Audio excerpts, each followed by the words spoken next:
दिल्ली की सीमा पर किसानों का आंदोलन चल रहा है। किसान डटे हुए हैं। तकरीबन 2 महीने उन्हें होने वाले हैं और किसानों के समर्थन में पूर्व सैनिकों ने भी मोर्चा खोल दिया है। पूर्व सैनिक लगातार यहाँ 16 दिसंबर से किसानों के साथ खड़े हैं और उनका साफ कहना है कि जब तक किसानों की मांगें पूरी नहीं होती हैं तब तक वो यहीं डटे रहेंगे। हमारे साथ कुछ पूर्व सैनिक हैं जिन्होंने पहले देश की सेवा की और अब वो किसानों के साथ कंधे से कंधा मिलाकर खड़े हैं, यानी जय जवान और जय किसान का नारा यहाँ सार्थक हो रहा है। हमारे साथ कुछ है, मैं उनसे समझना चाहूँगा कि वो क्या चाहते हैं, क्या कुछ कहना चाहते हैं। सर आप बताइए, सबसे पहले क्या आप कहना चाहते हैं? ये आंदोलन में आप डटे हुए हैं, क्या आपकी मांगे हैं? रिटायर्ड सूबेदार गुरचरण सिंह, हम जो तीनों काले कानून, ये खेती के तीनों काले कानून जो अंडानी बानी कारपोरेट घरानों की मदद से 3-4 पहले प्री प्लान करके ये गवर्नमेंट लेकर आई है, जिसमें कि कोई पार्लियामेंट में इसको कोई बहस नहीं की गई।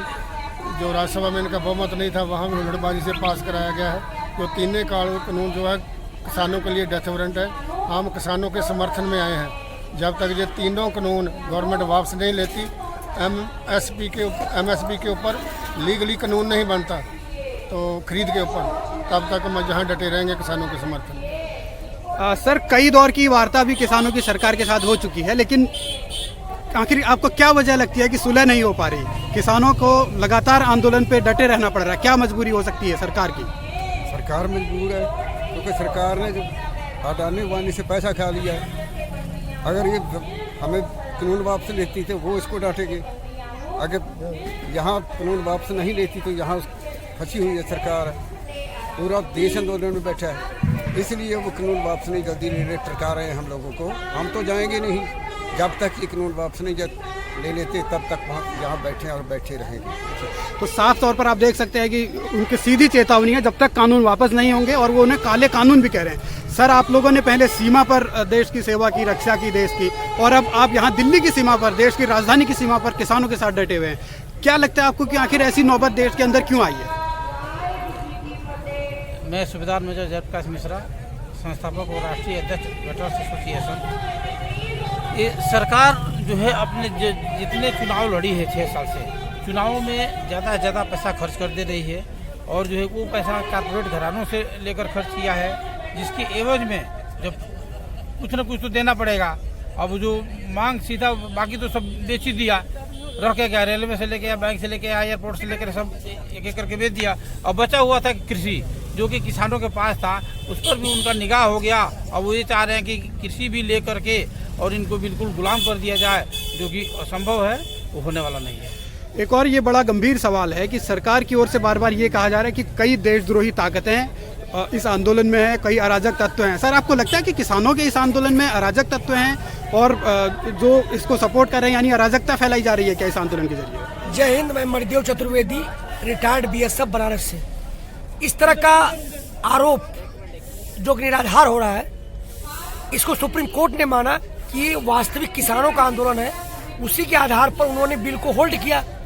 तो अभी तक कोई प्रमाण नहीं ऐसा है, सिर्फ बड़बोलेपन का नतीजा है। किसी जांच एजेंसी ने, किसी कोर्ट ने, किसी गृह मंत्री ने बिल्कुल बयान नहीं दिया। जो छुटभैये नेता है जो अपने समझते हैं कि मैं प्रधानमंत्री कैटेगरी में हूँ, ऐसा कुछ नहीं है।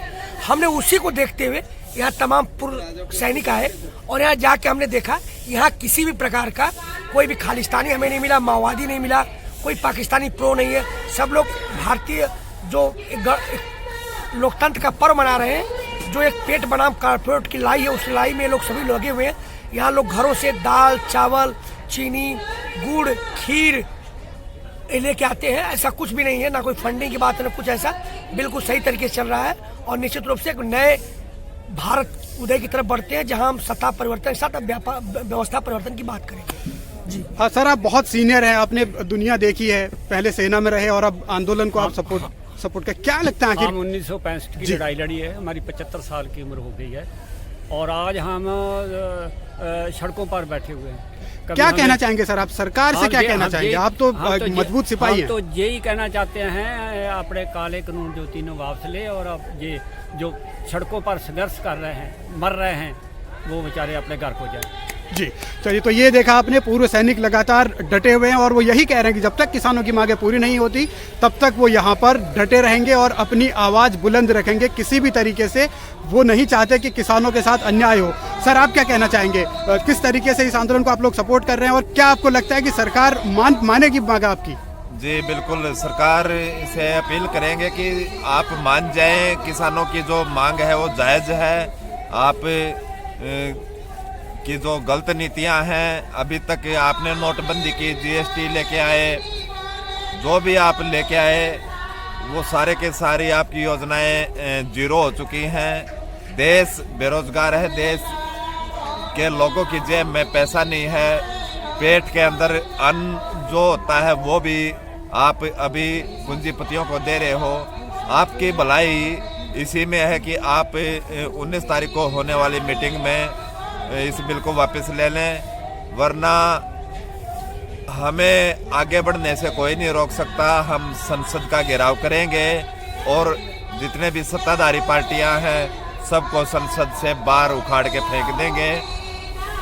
चाहे आप कितनी भी गोलियां चला लें, 1000 जवान हमारे पास शहीद होने के लिए लाइन में वॉलंटियर बैठे हुए हैं। तो ये आप देख सकते हैं कि किसान आंदोलन में जिस तरीके से पूर्व सैनिक डटे हुए हैं, वो साफ चेतावनी दे रहे हैं कि सरकार अगर काले कानून वापस नहीं लेती तो आंदोलन इसी तरीके से चलता रहेगा और आगे भी इस आंदोलन में ये लड़ाई, आंदोलन के जरिए लड़ाई जारी रहेगी। जय हिंद, जय जवान, जय किसान।